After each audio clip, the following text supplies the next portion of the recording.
O se vaenga nei o le saunoanga le fionga le ake epikopo le launga. Ona ia tamali e fo i fa emo ale a fionga le ake epikopo. Fada Mosesi. Ia se vaenga na fea ila na saunoanga. Ida mali o le ese esenga.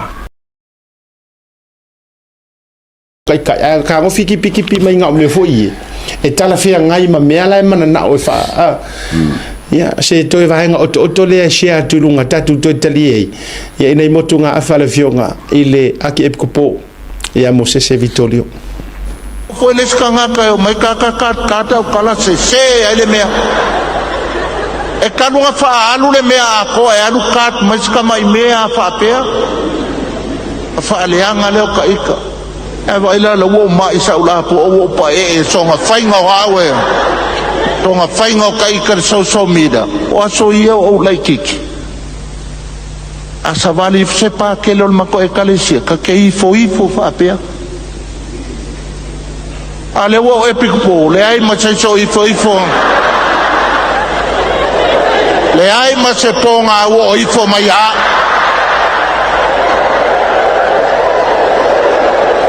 kulaulo ngo kuma le afi pea wo se angala kalakwa mai poska feka safi vai le falo alo kupulanga ne ya tu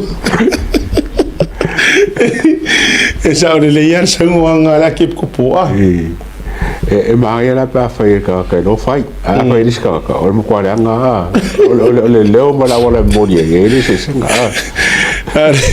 ole man yo fika la kip kupua pingi ya ave ku ngala mo uma ya ka yor ka ko ku ai ele se ser so no anga farmosese por fionga archbishop ele se la na so no anga malanga e manatua tasi fo ile vaenga wa o ke fai e tai fa pe uma le me fo ile tango fitipi mai ai la utala ma le fautuanga le na avatu e ave le malo le skedi ko ngwa la na no tango i avatu no mana avatu ele ka ngofi ekipi uma la ufa makalanga ma share uma ave e fa fonga ile fionga le panemia ai tango fi auto mai na o se vaenga fo ile le pe foringa mai po ko fa sanga io o kipi melenga fo nga fa nga nga ko fa nga fo kule pa ko fa nga limong o fa nga la o video io ka ile le vai io o fi fa nga ko so la o le mo o context o le me o kipi mo ya nga na ka mai me o le ka ngo mai ya mo se le na to noa le la na ko sauka si a Mosese one more time ela ko wala vala ke ko ponga ke ko fa nga ke ko kango momoli atu e o vai foi le musuia le nga o lokule fo ka fai kala ko ngafi aso sa ai te lo wala ngona ele ake ko po le nga le tua le ngole mele le fai ele au la fai inga ye male au la ko ilalo ia ole su e wa foi la ngana pa wa yor por kala mele i atawa le nga e ni fo tuli manu malta por kala le ngol por kala mele wa kari ko winga kangaka wa fa ma ngi ai le ko fa ko inga o ku le pa le ko fa ko inga ma o ele a limongi ia mo ko uma ia ko ke la ko feo ki ko fia ko o ko ngol te ingole tunu ai fa fetai e tali tonu ina ele tunu ia mata la fa yatu fata se mana inisio tato o tutu le mau o le fa ilo o to me pi o ma tele o to me era ale la o mo suia ile ngangole le ta ilo sauninga ai o pa tonu ya ya la ngala ele sa fa ele au ele sa fa ya la maka venga misi ele venga misi ya se ko saukasia le saunga pakele play one more time fa mole ka foi les kanga ka mai ka kala se ele mea e kanunga fa alu le mea ko e alu kat mai kama mea fa pea fa leanga le ka ika e vai la wo ma isa ula po o pa e songa fainga hawe tonga fainga kai ka social media o aso ia o laikiki asa vali se pa ke lo mako e kalesia ka ke ifo fa pea ale wo epic po le ai ma se so ifo le ai ma se ponga wo ifo mai a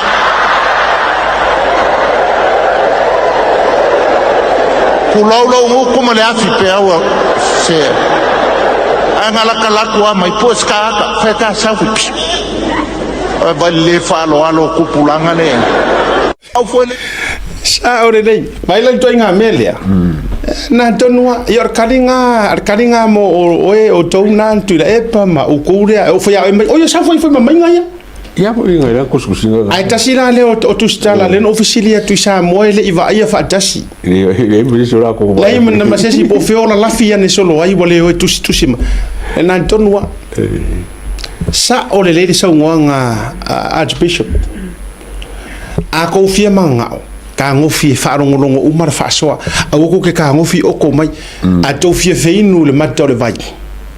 asu mai le matore vai a ko ke o mai le muri vai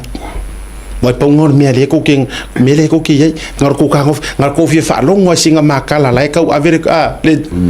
a wona ngal na paune yo media let me say this le atawa ai se e famanino fo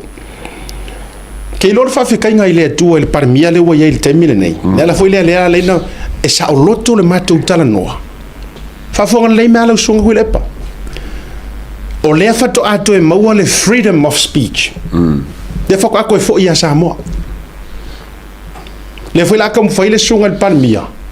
e ko kongi fa fo ma ve ese au kula fo fa valea wa o nga kula fo fa valea i lo wita valea fo ya king fai pop le o ma fu ai nga palafu kulo mama fu fa solo a koa pe kula fongo le ile media ioi a foi le wa eto e tofo ai au mena fai confuse ko fa masingo confuse ko misiro na le o matua i fa le tonu ato oi ai to fa foi to fa tu lautala fa fe kai le fionga le pale mia le yai o le pale mia e mafai ona matou faasoa e mafai ona matou tualalo e mafai ona matou fautua e au ngoa ma se ngofo kavelo ma ko kula fongo ya leila nga ese me ka o lo ka faleanga ese me ta o le ave o le tualalo il fai nga malo o le aso o tu le mai e oi o le fokuanga fa ko fa fonga mai atu le epa o le fokuanga le nga o ave nga ile malo nanga le ma pokala o le fokuanga po le ale me o sanga ko fa wai la o kamalea so o le tualalo e sila ange e faiangi kula fongo e kakau o nga pola pui ai le ko fa apea ko kikia ka fa ko masekala e le se kangaka e te sona tu fa pe nei le nei tu ai nga kangaka fa apea awa o tua patatua e unga fasi e sesi kusa o ko lano nga le fa yet mana tu le to wala na u ye te o pokala melna na avele ma tusi male sunga le ato savea a o pale mai ia le sunga ya pali i li o te uma sepa il fonga fe kalai mana tua le me lava le ali mongi le sau le na fai mana upu nga ya vui mana tu foi lan sau no nga na fai ya vui fa mai o ko inga nga ku lo wa le uso me tua ya vui ono le tau fa fa mai o ko inga nga ka ka ri vui nga ma fe kau ya ko ngo urunga ai ko lalo le uru tu to lalo le uru parpala o ila na fu haina ma tu longo naina se o tu much kala le ko inga fai puli wale anga kala sau e lua i mai le ngutu le ko inga fai puli o ina la ina na ta pena lo esa vele tusi mo usai ni ai ma to umata ave lo il fong vitalai lai mo ni mau ia papali i le oloipola ta eu ma se pa nga kali mai na tali mai se i meri tustusia ke lo foi le anga fa ala wiloa ku solo esa vea na tali mai fa fekai mai le email ma yo ina mai le fionga ile fong fetalai ai paua o le atou fai mai lana saunuanga o le sila ia i le motofono le anga sofa e le ai se kula fongo foi le ku mau moka e pui ai la meia le o mai la uria fai fafo kusanga o va nga la e por pui ai ko kongu pe a faingi la ko fa le lenga i kongo moka a o le o mai la fafo ele se pa pui o i le nga mafuanga ave rongo ko fa manga ku ka por kalami la o fionga il palmia la o fionga il fon fe kalai ele hai ea se vaenga e koe whaia koe keu were ngai mea ai se a onga e kaala mea ia lea ke ua fasi e se sirunga se me whero lua iai so o ula mala e pora pui ia la tou vai lai le ke leo e lo loko o whaasoa ma o le aunga o whaasoa ai o ki pia e le melea ka ke whaia kuai ma ke i leo whai mai ia lale lalu koe whaasanga let me make the air clear whaafekai i le pare mia langa so se kungu ua kaunga i se pare mia whaapea e mawhainga avaku i eiso kaku leo mo le sila fia i le atunu leanga o lela e sere maka upule e ka kaua o nga whaise fua makako o leipo inga kuila epa o le pale mia mua wo ngofo loka se kangaka e kusa o longa sa o lokonga e kaukaraki e sa o lautanga o le leipo le kaunga ko leipo inga e ko inga lea o ia le urua i pale mia wo ngofo whaafare pui le kangaka e kaufa yaku se kala yanga ia la vaila tato ia Manga fai skula fo mai puti ke se ongi fai skala ya ia por fai nga maro ngakai le na tonu o le ala me ala tau fio so mai ai ma e kau fai mai ile ama le a o oe you should be ashamed of yourself langa o oe le urua isa mo ka ika nga e ko e solia le fa vai o le paki le ke ka ika ia o me nei e fai silo loko le ala ma ka ngofi ko ya o ku le pa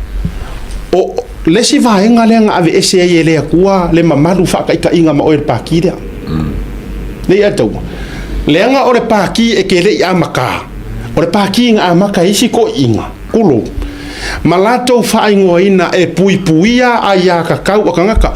o oe le tangata mua na o filo i tutonu ma e u maua le u o le paki e amaka longa e ka le pea vaenga o lai ku mau le paki o fa vai ni ja lo tele le tu so o inga maka inga ru ese le ku ma oe o inga maka inga le ko fa ku inga le ku oe o tele ima fa tele o ke vangero loko ala nga a fa yor nga ke oi le hai le la ka ko aru piko nga ko ka o mai o mea nga e ka le pe o fa vai o HRPP wale ko e malungi ya ka kauangi ka ngaka i lau ka inga nga ngata lava mai ava ai koloni fa solo mai ai le to ali ia to filau e tia sang pauanga o le kaimi nga mako iloai nga malungi ya mako ya ka kau ingi ka e kau o ka i o le chapipi nga e ua lo le ua le paloka o le paki e ua ma le ua o Samoa a makalonga male pelepe ma sofa mako ya ka kau o le kangaka e kau fa singa kala e se ia le wa fiangi kangaka wa ka kulia wa fiangi CEO mangi fa urulunga wa fiangi pule ngi fa kupe wa ka se ia palaka wa fiangi fa urulunga so fo marolo inga wa ka kulia wa fiangi fa urulungi come singa o leo wa e fa sanga ia ngaku kupungi ngai mer kai mi va ai kolongi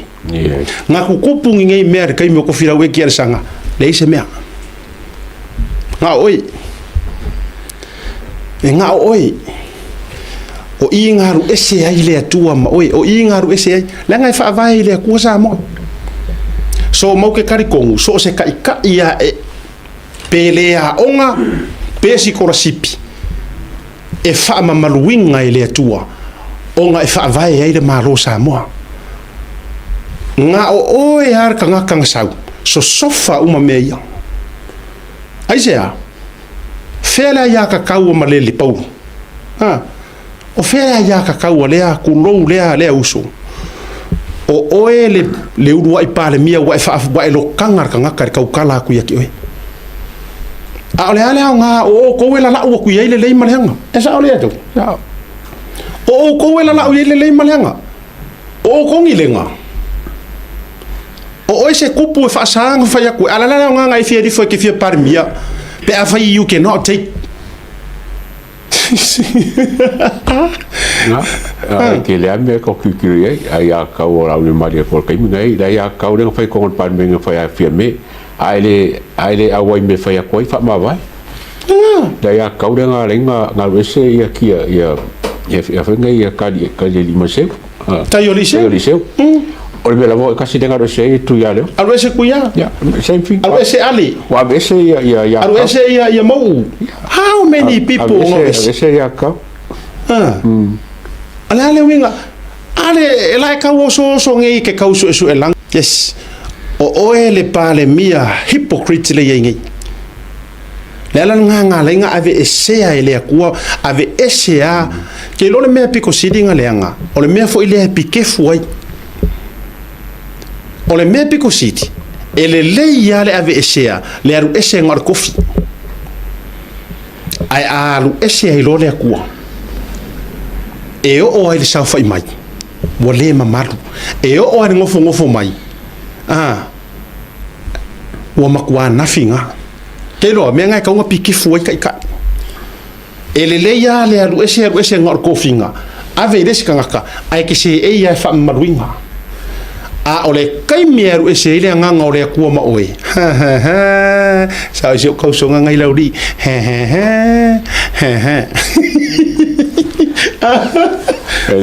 Era nga le o si de fui mo nge kiri ai fa ka sia kule pa po se si le pa ki o ko. Mo lo ngo ka o ma o ngi o se si o. A veces foi la marea ka o ngi se foi pule. O la fi a o me e fai a o le o le. O la ko fa va foi fa mai ka wanga. E kasi le pa ki o ko ke se si. Ai me foi fa mo ngoi. Ole ngala ko fi ki do. Ole fongi ole fifianga ole fu ole fongi. O me al malo. Ola ko ka malo. Ele ngi me fa pa ki, ele ngi me fa pa menge. Awa bakro invitation awai. Ai vai fazer um name se awai. Eu foi a firmela ko ia. Okay, lo vai foi a menge ka o vai kura ku o me fa kasi. Sa ole. Ale o mai fa tasi tulos. Le tawa. Le la o mai fa kasi ale ku uia. People. More supporters. Ka ki ai pe la ko. Le monia. La voi le tu ala no tele ni se auto HRPP supporters. Le a ya ile me o ma fau le ma le fikala. Le auto tele fia mai pe a fanya ma ko kala ko inga. A auto te va ai le lawa manu. Ai sila le fa muli atu pe o po fai vor ngate fali. E le se me la ka o funga ko vivesi. Ai a fai ko ki fa kanga inga sa ma tu ala lo e aver ko inga aver ko rupo olea. O la ore fa vivesi e ko ke fia ia ile mele o mai fai. O tau va ia tu ngai le saur ka fa leanga puroku, alu ka fa leanga a lesi ko inga le makafa. O tau va ia tu o kali mai la le auri al mali ko, po kali mai anga losa, po kali mai fai la kusi pa ki. Makali mai ma fau mai ai. Yes, sometimes all I have faith for ai. Ai kali fa kamari ia. Ai anta to wo tuli au pule o ile fa vevesi ale ku. E ko ke fika mai la ia ma o male ia jaua. A o ia vese ko ala lo ir ko inga. Ele ma fainga ko ka kala ko ke ola pala ai. Yes. At least tauta ia e. E ile faku male loko. A o inga avere ku ala lo. E mala le finga ngalo le fionga le li parmi ai se ha. Leanga or kangaka o lai le nganga o le atua e feka lai. Or mafu anga le kupu ir ko inga. Waru ese le nganga o le akua o le issue nga. Le o ta usa o tua vai fo yono foringa. Le atua te le tau fai atu. O foringa o le pupula e matua i le ai se tangata o toi se fa maluina. E nofo mai na o foringa o le faali, foringa o le ita. O ika o mea ki aporo. Yes. Also the facial foringa the appearance. Mama ko o ki fasasa. A foi le te fai atu. O le ese nga a fai ko ke fio ile kuspa ia, la ka ko kuspa ia. O le ese nga le o le aru ese le akua mai a saulo. Ma le aru ese le akua mai a kavika. O le aru ese le akua mai a saulo le ataua. Kasi ale le usika ia saulo. Aru ese. ale e kangi sa ulo ya Samuelu mo koe kau fa ya kuai fa mole sem wai kau ke e ro kusia mer kusipa ya ke ro me ngai fa mole se koe alanga ku ile ku koe e fa liu Samuelu la aru ese ai masail pitolo na lep fa me markala Samuelu ya sauru fa penga umar sairu ese le ku or malo mo e vai uma ka ko ola ya kavika murirua lifo ai le a le kore nga o hosi kaulanga ko kongo maru le kua e ai fa kanga e ai meia ai nga fia ai o ka vika o vai langa au kau sau ai le a le kore e le ka kaunga la ko ai ngaro ese mokure nga nga le kua o ing fa mai kuspa ia o ke a o ai o ke fa kongu e le o ke lo fa ia vai so le e faisi mawarunga o le levo lea e mau ke vaavaia koe le o se faamorunga e ile ese esenga o le mea kau o le loko koa ma le mea kau o le faamawarunga e ile ese esenga o upu ia o le koa le ngaave le kamare o kavika le fasinga o koriaka not pride e ese le faamawarunga koriaka nga a o le koa kavika nga o le koa e pulea longa loko ai fa moe i le akua o le fa maulunga e malo vali ai le isi nganga pa ione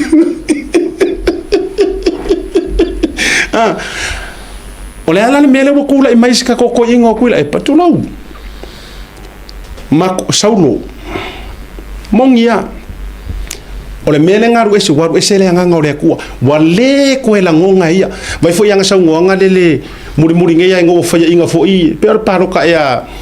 sa fatale na le to fa le langa sau ngonga nga fa mai waka ka ia ki apolo tato vai tato ye waka ko vai ga ko ye o le aru ese la nga fa mole ka ko ye ko ke muri ka ima ko ifo sa i pa kele o so ye ferwa ye sa ifo o ko ye ifo uma ya kuila epa o ko le ifo ya limungi uso ore ese ngo o ko uma kanga ko ifo me fa kanga ka ore ingi ma fo maru ese ile nganga pa ia menga wo kupu vai foi le nganga limungi ka ko vai le nganga wa fa tau talangia wa mala ya ina wa fa mala ya ina le tu ai ngutu so se teimia e ma vai o le afi so se teimia e ma vai o le vai vela o me ia le ruai mai le fofonga o le ko inga foi pule ko kiki ngega ko vai wa fasa o le isi skepulunga to titi tato vai o fasa ile awala o lai fasa ia le ko so le mele ia le fasa io ai to titi tato vai wa mo mare ia la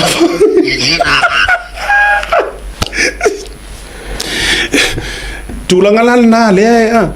fa tu ma ele e ile la mele o fongi fai me malanga ma fasa la laure nga o le fa le nga o le malo e ui le tumu atu sa moa i fafo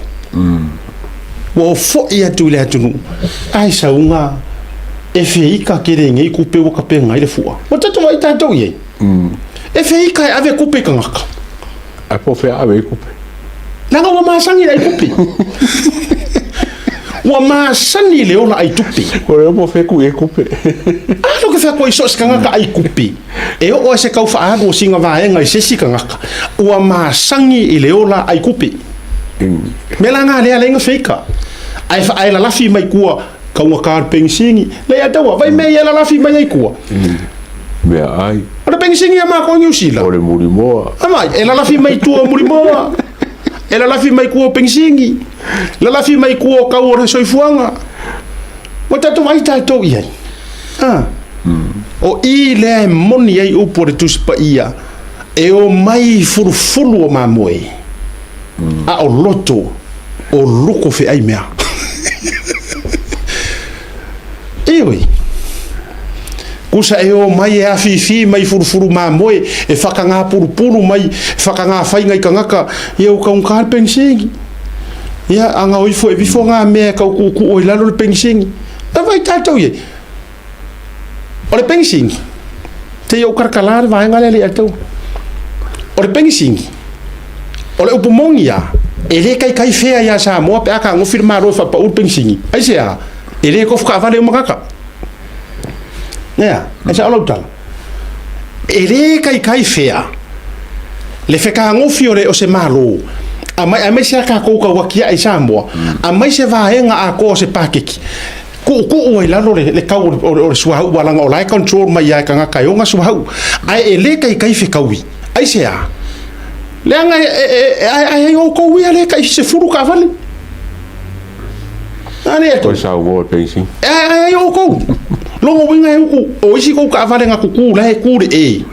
ora o mai ku mai ai fa fea ngai mako ai ngai sa vai kua ele ngi ka vale e ka ku ai ngi sorfongu nga me ku lowa e o mai mala ko sorfongu mala ko povi o mai ku meia e si mala ko fia ku pensi sa mo ka ko ma se ku ai ma ko le foi ele ngi la ko suau e ku sa o ma ka ko ka ke mai o ma suau o mai fa foi ele ngi ka ko suau o foi so ele la se mera ka ko complain ele ka o pensingi langa ele si soa usa mo eu foi usila ele soa anu sale nei penisini anu sale nei penisini o so mai malale vai se kuia o se karia o so mai ai malelanga ngaru fai fe au feio se fe tola utala ile ula le a kanga kale lu ke vai ku ngale pifo ku inga ku ile mas fai ka wala ka pa ke kire ka foi sau o le mo aka fai ka pa ke kire ma me ka ne ke sole ai lo ka o fai for me kire lo fai mai ka mo for me kire lo fai ka pa ke kia se fe tola utala ile vai kanga kale wa le wo fau ku inga ku inga o tangata na o pa u mai le amio valea na pa u ono le amio valea le fefeu wala nga e kakia ia anga fokuosis kanga kai e ia ro fefeu ata to tara no ai tangata na alu e o si taulanga e fai taulanga ile tuolo na ola moro na loto mo na taimi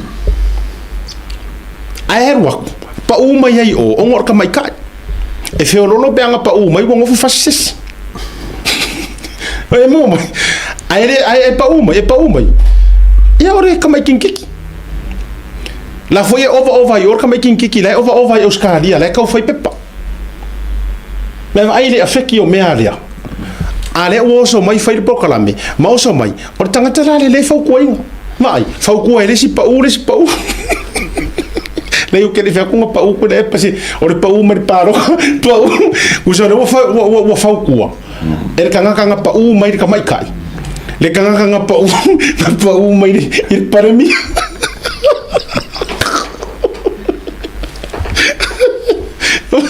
vai aí kusa o fau ko pa u ia vai le ke rola ukala e ser fai me fa fe ngai ole tua e le la fa ya o so mai kuira e pa o so ile ukanga fau ko pa u ya lu fa kwai pa u mai kengi fau ko ingar pa u mai ko par mia o so mai fongo koi malanga loia ai fau ku e feio o lele la duas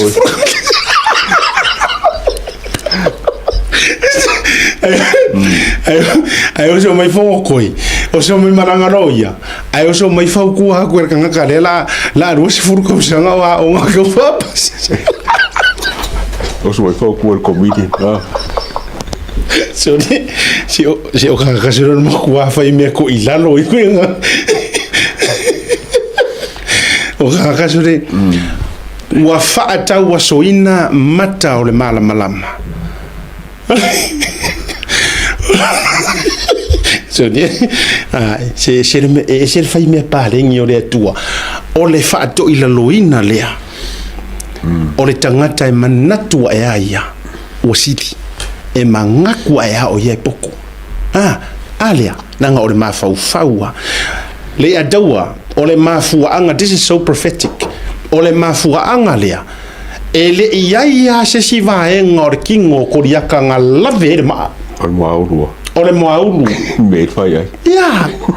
mai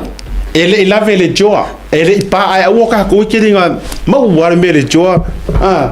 ele pa ire ma ele pa muri pa i onu mai men fai dau ona vete mai ore mafua anga ngala inga pa le mau lenga ola kala ngoa mai le kuspa ia ai se mea mua o nga sui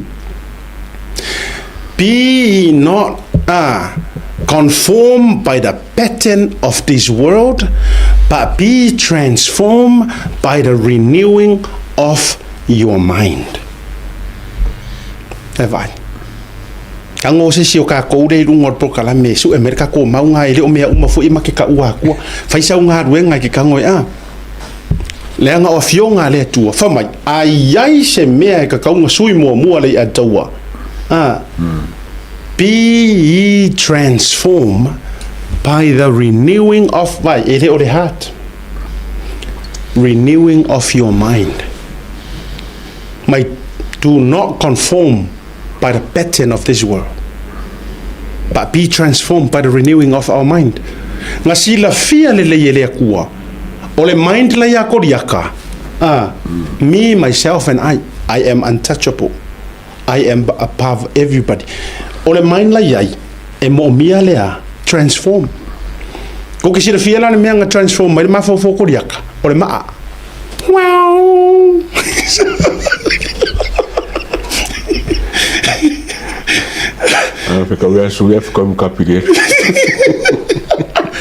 Romans 12:1-2. Can we have that scripture on the screen when you're ready? Romans 1 verses 2, I think. Sorry, Romans 12. Romans 12. On mafu anga pa ya le maa. Ai ngā te pā, ai sea. Leanga o le mafau faua le fa mai o ye poko. O le mafau faua le fa mai. Mai fo le me ale ko inga ki nga pa wale to ye se ai fa mai e vale ala au le mari ko. Jo ya ula me ko. O le met ai sa ngoro vale. E vale nanu ai lo ale ko inga. Ele song kango lau kere lo vale ala ngai ro ko inga. Iyo e lo ko inga lai e fa mong yanga le tua ya te au ngana mala nganu musuro e lau jeno lo valia ai au ngano ni ngangu alo ke ngangu aku ku falunga esa scripture ready alo ke fa yaku nanga o ke alu ro me ka fa le ngangu ro iyo there is this the one this is can we have it up on the screen? Therefore, I urge you, brothers and sisters, in view of God's mercy, to offer your bodies as a living sacrifice, holy and pleasing to God. This is your true and proper worship. Do not conform to the pattern of this world, but be transformed by the renewing of your mind. Then you will be able to test and approve what God's will is, His good, pleasing, and perfect will. Amen. Ola ku ala lo le avaku ya o ko ya ko ko. Or ku ala lo ke vakua ya oer ko inga ku le pa or ku ala lo ya o le limongi ai me se foi fonkoi ole maulea fai kaure maulea ioi aua ko ke so ngofo ya le pattern of this world se ole pattern ngai ko ke ole pattern fai inga so ia ko o ese mai le pattern fai inga nga ko ilalo transform by the renewing of the mind mai fo iringo ke ngere fo mai I use the Mandarin. Renewing of the Mandarin na ka unga le ka wesking we samo renew the mind e lo nga renew lo mind nga I loanga lo le ma see clear fa mai lo mar pese ka malo Jimmy Cliff I can see clearly now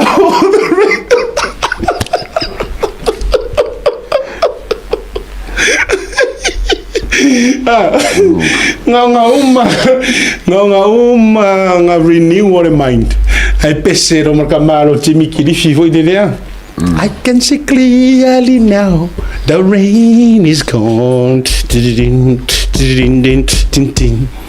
out of the sun that we should be